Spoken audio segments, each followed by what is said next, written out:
जय श्री सीताराम, जय श्री सीताराम। एकादशी महात्म की जय। श्री राधा कृष्ण की जय, श्री राधा कृष्ण की जय। श्रीमन्नारायण नारायण नारायण भजमन नारायण नारायण लक्ष्मी नारायण नारायण नारायण भजमन नारायण नारायण नारायण। जय श्री सीताराम। एकादशी व्रत करने की विधि। एकादशी व्रत करने की विधि को जरा ध्यान से सुनेंगे और इस आधार पर ही व्रत को करेंगे, अन्यथा गलत तरीके से किसी भी व्रत पूजा को करने से उसका पूर्ण लाभ नहीं मिल पाता है। इसलिए विधिवत व्रत करने के लिए इसकी विधि दी गई है। एकादशी का व्रत करने की इच्छा करने वाले नर नारी को दशमी के दिन मांस, प्याज, मसूर की दाल इत्यादि निषेध वस्तुओं का सेवन नहीं करना चाहिए। रात्रि को पूर्ण ब्रह्मचर्य का पालन करना चाहिए तथा भोग विलास से भी दूर रहना चाहिए। प्रातः एकादशी के दिन लकड़ी का दातु न करें। नींबू, जामुन या आम के पत्ते लेकर चबा लें और उंगली से कंठ साफ कर लें। वृक्ष से पत्ता तोड़ना भी वर्जित है, अतः स्वयं गिरा हुआ पत्ता लेकर सेवन करें। यदि संभव न हो तो पानी से 12 कुल्ले कर लें।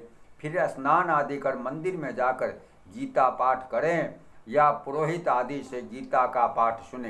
प्रभु के सामने इस प्रकार प्रण करना चाहिए कि हे प्रभु, आज मैं चोर, पाखंडी और दुराचारी मनुष्य से बात नहीं करूँगा, न ही किसी का दिल दुखाऊंगा।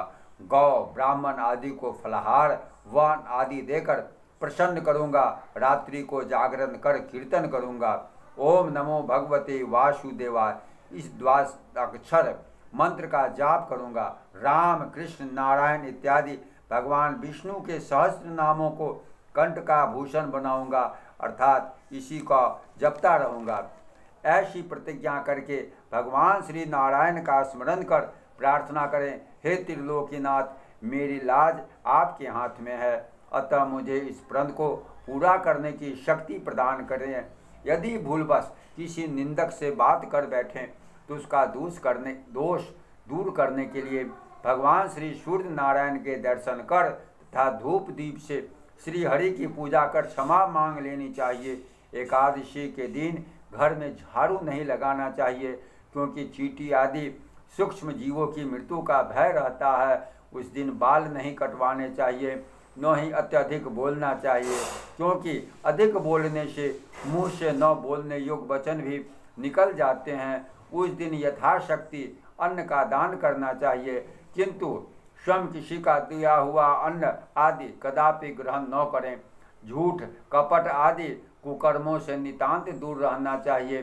दशमी के साथ मिली हुई एकादशी वृद्ध मानी जाती है।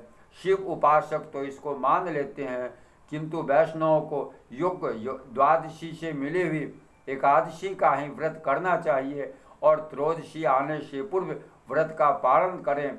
फलाहार करने वाले को गाजर, शलगम, गोभी, पालक, कुल्फा का साग इत्यादि का सेवन नहीं करना चाहिए।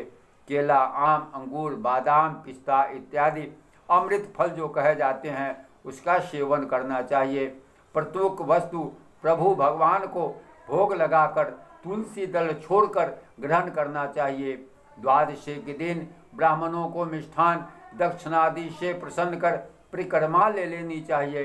किसी संबंधी की अगर मृत्यु हो जाए तो उस दिन एकादशी व्रत रखकर उसका फल उसे संकल्प कर देना चाहिए।